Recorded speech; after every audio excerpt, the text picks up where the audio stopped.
Assalamualaikum warahmatullahi wabarakatuh. Bismillahirrahmanirrahim. Alhamdulillahi rabbil alamin. Hamdan yuwafi ni'amahu wa yukafi'u mazidah. Ya Rabbana lakal hamdu kama yanbaghi li jalali wajhika wa li 'azimi sultanik. Allahumma salli wa sallim wa barik ala sayyidina Muhammadin wa ala alihi wa sahbihi wa man tabi'ahu ila yaumiddin.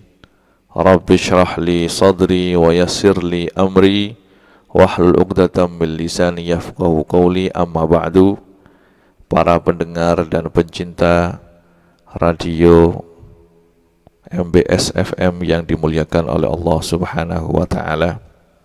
Alhamdulillah, pada pagi hari ini kita bisa bersua kembali dalam acara rutin kita, kajian fikih, yang insya Allah pada halaqah kita kali ini kita akan membahas pembahasan baru. Kalau kemarin telah kita bahas hukum dan macam-macam air yang bisa kita pakai untuk bersuci, maka pada pertemuan kita kali ini kita akan membahas dan mengkaji asbabul hadas, hal-hal yang membatalkan wudu.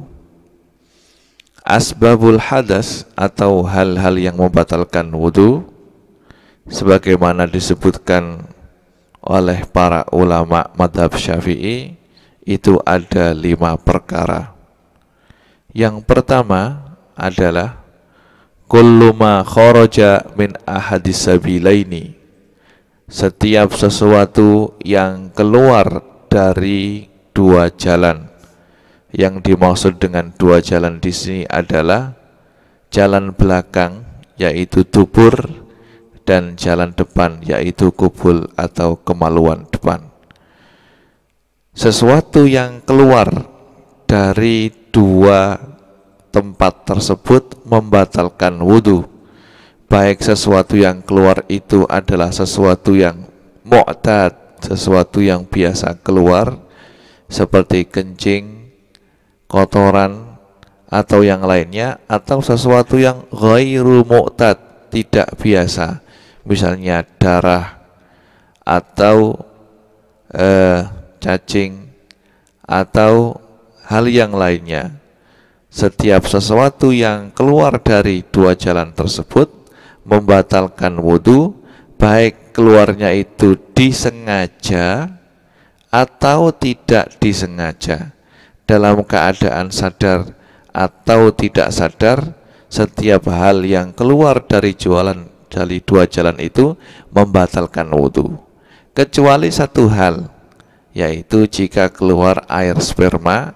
Maka jika keluar mani atau air sperma, maka wudunya tidak batal. Yang batal adalah mandinya, karena keluarnya air mani mewajibkan mandi dan tidak mewajibkan wudu, ya. Itu kalau dia keluar mani dalam keadaan terjaga, ya. Dalil yang menerangkan bahwasanya setiap sesuatu yang keluar dari 2 jalan ini membatalkan wudu adalah firman Allah Subhanahu wa taala seperti dalam surat An-Nisa ayat 42, au jaa ahadum minkum minal ghaid, atau telah datang salah satu darimu dari tempat untuk mengeluarkan kotoran. Ghaid di sini adalah tempat qada'ul hajah seperti jeding, kamar mandi dan yang lainnya.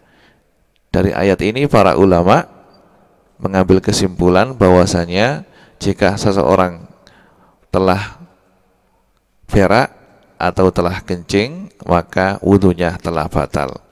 Juga dalam hadis yang diriwayatkan oleh Imam Bukhari dan Imam Muslim dari sahabat Abu Hurairah radhiyallahu anhu, Rasulullah sallallahu alaihi wasallam telah bersabda, la yaqbalullahu sholata ahadikum idza ahdatsa hatta yatawadda, yang artinya Allah Subhanahu wa taala tidak menerima salat salah satu darimu jika dia berhadas sampai dia wudu. Faqala rajulun min ahli Hadramauta, maka bertanyalah salah seorang dari Hadramaut kepada Abu Hurairah, ya Abu Hurairah, mal hadas, kalau begitu wahai Abu Hurairah, hadas itu apa? Qala, Abu Hurairah menjawab, fusaun auduratun, yaitu kentut kecil, auduratun atau kentut besar. Fusa itu adalah kentut yang tidak bersuara, kalau durat itu kentut yang bersuara. Dari hadis ini maka para ulama juga mengatakan setiap sesuatu kentut kalau keluar dari dua jalan maka membatalkan wudu. Kemudian untuk hal-hal yang lainnya dikiaskan dengan kentut, dikiaskan dengan kencing, dan dikiaskan dengan kotoran. Jadi semua hal yang keluar dari salah satu dua jalan itu maka hal tersebut membatalkan wudu. Yang dikecualikan hanya air mani saja. Kalau keluar air mani maka yang batal adalah mandinya, bukan wudunya. Maka jika keluar dari dubur misalnya keluar batu atau keluar cacing atau keluar uang logam, hal itu semuanya membatalkan wudu tanpa terkecuali. Hal yang kedua yang membatalkan wudu adalah an-naumu ghairu mumakkin. Naumu ghairul mumakkin yaitu tidur yang tidak menetapkan tempat duduknya dari tempat dia duduk. Jadi tidur ini membatalkan wudu karena Rasulullah Shallallahu Alaihi Wasallam telah bersabda seperti yang diriwayatkan oleh Abu Dawud, man nama faliyatawaddo, barang siapa yang tidur maka hendaklah dia berwudu. Tetapi tidak semua tidur membatalkan wudu, hanya tidur yang ghairu mutamakin, tidur yang mana orang yang tidur tersebut tidak menetapkan pantatnya di tempat dia tidur. Karena kalau jika orang tersebut tidur dalam keadaan duduk dan pantatnya itu nempel di tempat duduknya sehingga tidak ada tidak ada renggang atau tidak dimungkinkan keluarnya kentut dari duburnya karena posisi duduknya itu nempel, duburnya itu atau pantatnya itu nempel di kursinya seperti duduk saya sekarang ini atau nempel di lantai sehingga antara pantat dan duburnya itu rapat, tidak dimungkinkan keluar kentut. Lah kalau duduknya posisinya seperti ini maka wudunya tidak batal. Wudunya tidak batal. Dikecualikan kalau duduknya itu ghairu mutamakin. Ghairu mutamakin seperti duduk tidur terlentang atau tidur dalam keadaan berdiri atau tidur dalam keadaan jongkong seperti orang sujud. Itu kalau tidur dalam keadaan demikian maka wudunya batal karena posisi duduknya tidak bisa mencegah keluarnya kentut dari dubur. Dan hal itu telah dijelaskan oleh hadis Rasulullah Shallallahu Alaihi Wasallam seperti yang diriwayatkan oleh Imam Muslim dari sahabat Anas radhiyallahu anhu, qala uqimatis salatu wan nabiyyu sallallahu alaihi wasallam yunaji rajulan falam yazal yunajihi hatta nama ashabuhu summa jaa fa shalla bihim, yang artinya suatu ketika Rasulullah sallallahu alaihi wasallam ketika sudah dikumandangkan iqamat, beliau keluar dari rumah beliau dan memanggil salah seorang sahabat. Kemudian beliau ngobrol dengan sahabat yang dipanggil tadi.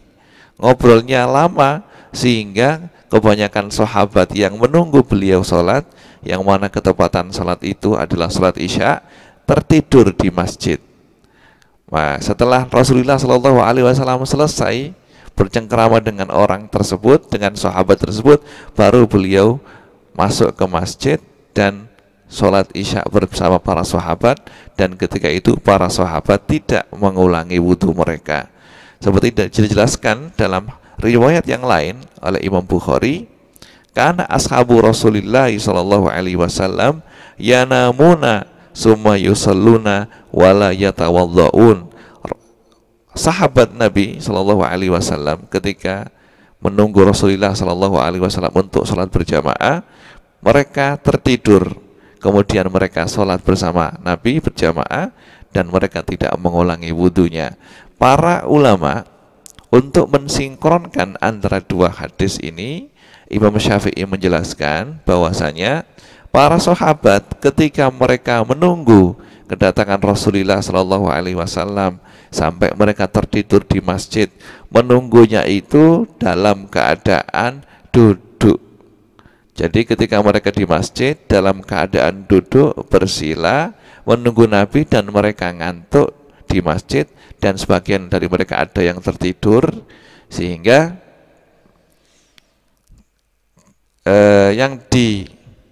biasanya orang yang tidur di masjid itu tidur dalam keadaan duduk, sehingga Imam Syafi'i mengatakan bahwasanya mereka para sahabat ketika tidur itu dalam keadaan posisi duduk, dan duduknya itu mereka menempelkan pantat mereka di lantai, sehingga kekhawatiran akan keluarnya kentut dari tubuh mereka sangat kecil sekali.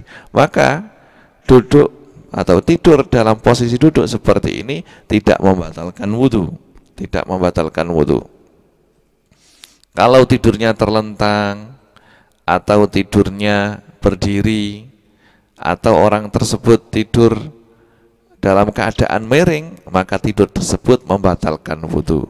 Tidur tersebut membatalkan wudhu. Kemudian kadang-kadang sebagian dari kita bertanya, apa sih perbedaan antara ngantuk dengan tidur? Kalau kita masih bisa mendengar suara orang yang bercakap-cakap di sekitar kita, maka itu adalah ngantuk. Itu adalah ngantuk. Selagi kita masih bisa mendengarkan suara di sekitar kita, itu adalah ngantuk, bukan tidur. Tapi tidur itu misalnya kalau sudah mimpi, ya jelas tidur. Kalau sudah mimpi, berarti orang itu adalah tidur. Kemudian hal yang ketiga yang membatalkan wudhu adalah zawalul akli, hilangnya akal. Baik hilangnya akal itu sebab gila, atau sebab sakit, atau sebab minum obat, atau sebab mabuk mengkonsumsi minuman keras. Kalau sudah gila, akalnya hilang, maka wudhunya batal. Wudhunya batal. Kenapa kok wudhunya batal? Karena orang yang kehilangan akal, dia tidak bisa mengontrol gerakan tubuh dia, sehingga dikhawatirkan ketika dia kehilangan kontrol, kehilangan akal, keluarlah kentut dari tubuhnya, maka wudhunya batal. Oleh karenanya para fuqaha mengatakan, jika seseorang itu kehilangan akal, maka wudhunya batal, dan ini dikiaskan dengan tidur. Ya, dikiaskan dengan tidur. Kalau tidur itu membatalkan wudhu, sedangkan sebab tidur itu adalah hilangnya akal sementara, dan tidak bisa mengontrol setiap apa yang terjadi di tubuh kita, maka begitu juga jika seseorang kehilangan akalnya, otomatis dia tidak bisa mengontrol apa saja yang terjadi di tubuhnya, maka orang yang hilang akal bahkan lebih daripada orang yang sekedar tidur.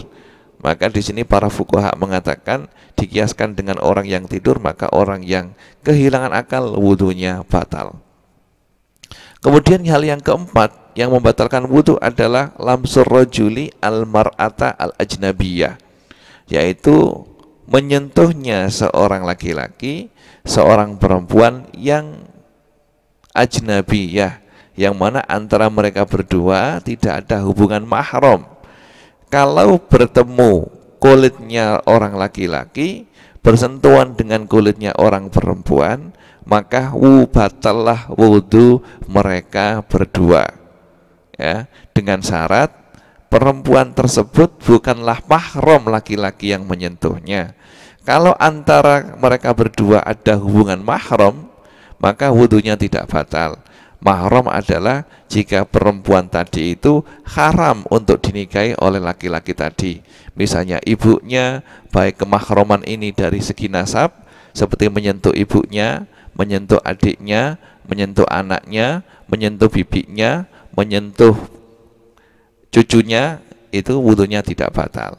Atau mahram karena sebab perkawinan, seperti menyentuh mertua, ya, menyentuh mertua, menyentuh neneknya istri, itu juga tidak membatalkan wudu. Jadi kalau antara laki-laki dan perempuan itu ada hubungan mahram, maka wudunya tidak batal. Dan yang membatalkan ini adalah bertemunya kulit dengan kulit, ya, bertemunya kulit dengan kulit. Jadi kata-kata lamsu ini tidak harus dengan tangan, meskipun bersentuhan antara misalnya pundak dengan pundak. Kalau kulit ketemu kulit secara langsung, maka wudunya batal. Tapi jika ada penghalang, misalnya menyentuh bajunya, yang dipegang itu bajunya, tidak kena kulitnya perempuan tadi, maka wudunya tidak batal. Jadi yang membatalkan itu adalah menyentuh kulit dan secara langsung. Kalau yang disentuh itu tidak kulit, seperti rambut, seorang laki-laki menyentuh rambut istrinya sedangkan dia dalam keadaan wudu, maka wudunya tidak batal karena yang disentuh bukan kulit. Begitu juga jika menyentuh gigi, karena gigi bukan kulit, atau menyentuh kuku karena kuku bukan kulit. Jadi yang disentuh itu harus kulit, ketemu kulit secara langsung, tidak ada penghalang. Begitu juga yang disentuh adalah syaratnya balaghah hadda syahwah, sudah mencapai batasan disyahwati. Tidak harus sudah balik. Misalnya seorang laki-laki menyentuh perempuan yang bukan mahramnya, perempuan itu misalnya masih kelas 6, anak putri, perawan masih kelas 6, belum balik, umurnya masih 13 tahun dan belum haid. Tapi karena anak tersebut tubuhnya bongsor dan kelihatan besar, sehingga setiap orang laki-laki yang melihatnya tertarik dengan anak tadi atau punya rasa syahwat, maka menyentuh itu membatalkan wudu mereka berdua. Jadi tidak harus menyentuhnya itu menyentuh anak yang sudah balik. Jadi syarat yang ketiga adalah yang disentuh itu sudah balaghah hadda syahwah, sudah mencapai batasan disyahwati, baik itu laki-laki atau perempuan. Misalnya ada seorang perempuan menyentuh anak laki-laki, meskipun anak laki-laki itu masih umurnya 14 tahun, belum 15 tahun, belum balik, dan belum balik dengan keluar air sperma, kalau disentuh maka wudunya batal jika anak laki-laki tersebut sudah mencapai batas untuk disyahwati. Misalnya orang perempuan ketika melihat anak laki-laki tersebut akan tertarik dengan anak tersebut, maka anak laki-laki itu sudah bisa dikategorikan sebagai balaghah hadda syahwah, maka kalau disentuh maka wudunya batal. Kemudian hal ini telah dijelaskan oleh Al-Quran seperti dalam surat An-Nisa ayat 42, aula mastumun nisa, dalam riwayat yang lain aula mastumun nisa, atau kamu menyentuh perempuan. Jadi menyentuh perempuan ini adalah membatalkan wudu dengan ayat tersebut. Hal yang kelima yang membatalkan wudu adalah masul farji, menyentuh kemaluan, kubulan au duburon, baik kemaluan yang disentuh itu adalah kubul atau dubur. Jika seseorang menyentuh kemaluannya sendiri, ya, dan menyentuhnya itu dengan dalamnya telapak tangan, ini telapak tangan, dua telapak tangan kalau kita gabungkan seperti ini, maka hal yang tidak terlihat ketika telapak tangan digabungkan, ditempelkan antara telapak tangan kanan dan telapak tangan kiri, jika ditempelkan seperti ini, yang tidak terlihat itulah yang dinamakan batinul kaffi. Jika kita menyentuh kemaluan kita dengan batinul kaffi, dengan dalamnya telapak tangan, maka batallah wudu kita. Baik yang disentuh itu kemaluannya sendiri atau kemaluannya orang lain, baik yang disentuh itu kemaluannya orang besar atau orang kecil. Meskipun kita menyentuh kemaluan anak yang umurnya 1 hari, maka wudunya batal, ya, wudunya batal. Hal ini telah dijelaskan oleh Rasulullah Shallallahu Alaihi Wasallam dalam hadis yang diriwayatkan oleh Tirmidzi dan yang lainnya dari sahabat Busrah binti Sufwan yang bunyinya, man massa dzakarahu falyatawaddo, barang siapa yang menyentuh kemaluannya, zakarnya, maka hendaklah dia berwudu. Dalam riwayat yang lain, man massa farjahu falyatawaddo. Dari hadis ini ulama Syafi'iyah mengatakan menyentuh kemaluan dengan dalamnya telapak tangan membatalkan wudu, baik kemaluannya itu kemaluannya sendiri atau kemaluannya orang lain, baik menyentuhnya itu disengaja atau tidak disengaja. Begitu juga termasuk yang membatalkan adalah menyentuh dubur. Nah, yang jika seseorang menyentuh duburnya, dan yang dimaksud dengan dubur ini adalah tempat keluarnya kotoran, halaqatu dubur, ya, maka jika dubur tersebut itu disentuh, yaitu tempat keluarnya kotoran, bukan bokongnya, ya, bukan pantatnya, tapi tempat keluarnya itu. Kalau Anda duduk dan istinja, itu tempat kotoran yang kita sentuh, maka menyentuh tempat tersebut membatalkan wudu. Jika ada seorang perempuan menceboi anaknya, ya, dan menyentuh anusnya anaknya, maka wudunya batal. Begitu juga jika menyentuh kemaluan anaknya, baik menyentuh farjinya atau menyentuh zakarnya, maka batallah wudu orang tersebut, meskipun yang disentuh itu anak yang masih kecil. Adapun menyentuh rambut kemaluan atau menyentuh kantong kemih, maka tidak membatalkan wudu. Yang disentuh, yang membatalkan adalah batangnya kemaluan atau dubur anus daripada orang tersebut, maka hal itu membatalkan wudu. Ini adalah hal-hal yang membatalkan wudu yang telah dijelaskan oleh ulama Syafi'iyah. Wudu ini wajib kita lakukan jika kita ingin mengerjakan sholat.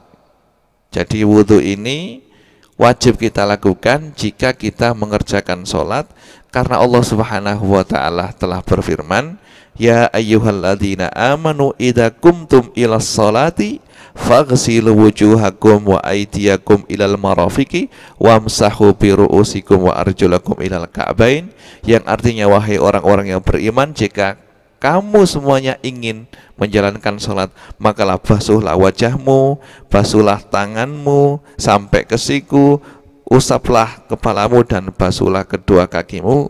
Ini ayat yang mewajibkan kita untuk berwudu jika kita ingin melakukan sholat. Juga dalam hadis yang telah kami sebutkan tadi, la yaqbalullahu sholata ahadikum idza ahdasa hatta yatawadda. Allah Subhanahu wa ta'ala tidak menerima sholat salah satu dari kamu jika berhadas sampai dia melakukan wudu. Kemudian hal yang kedua yang wajib untuk kita berwudu jika kita ingin melakukannya adalah tawaf. Karena syarat sahnya tawaf adalah berwudu, punya wudu. Seperti dalam hadis yang diriwayatkan oleh Imam Tirmidzi dan Imam Hakim, at-tawafu hawlal baiti mithlus shalah illa annakum tatakallamuna fihi faman takallama fihi fala yatakallamna illa bi khairin, yang artinya tawaf di sekitar Ka'bah itu hukumnya seperti sholat, hanya saja kamu diperbolehkan untuk bicara ketika tawaf, maka barang siapa yang bicara ketika tawaf, maka hendaklah dia tidak bicara kecuali tentang kebaikan. Ini hadis ini menunjukkan atau menerangkan kepada kita bahwasanya tawaf itu harus punya wudu. Jadi kalau orang yang wudunya batal ketika tawaf, maka dia harus wudu kembali. Hal yang biasanya terjadi di tawaf adalah ketika kita tawaf sangat sulit sekali untuk menjaga diri jangan sampai kita bersentuhan dengan perempuan yang bukan mahram, ya. Khususnya pada bulan haji ketika kita tawaf ifadah sangat sulit sekali untuk menjaga diri jangan sampai bersentuhan dengan perempuan. Kalau bersentuhan dengan perempuan maka wudunya batal. Kalau wudunya batal maka dia harus wudu kembali, harus pergi ke toilet, sedangkan toiletnya itu jauh. Kemudian belum nanti antrinya di toilet, kemudian kembali lagi. Maka hal ini sangat masyaqqah.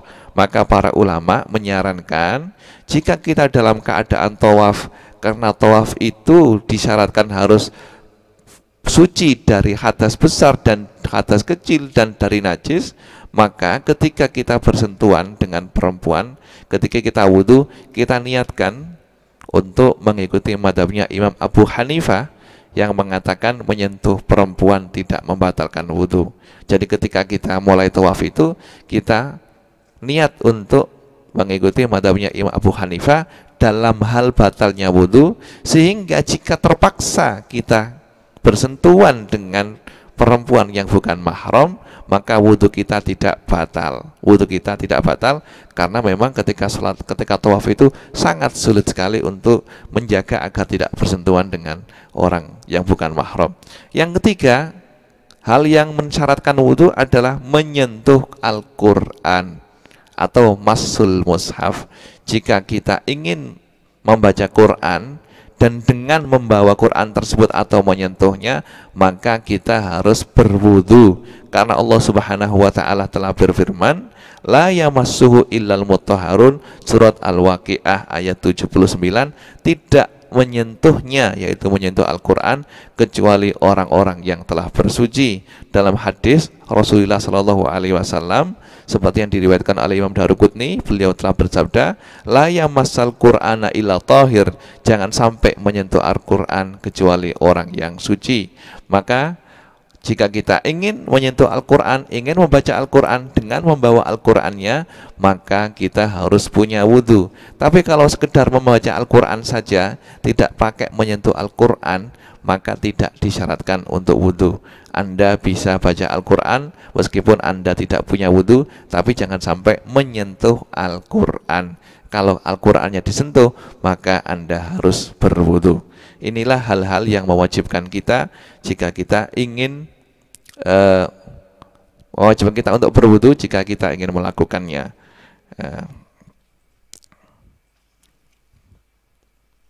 Kiranya cukup sekian kajian pada pagi hari ini mengenai hal-hal yang membatalkan wudu dan mengenai hal-hal yang mewajibkan kita wudu. Insya Allah pada halaqah berikutnya kita akan membahas mengenai arkanul wudu, rukun-rukunnya wudu.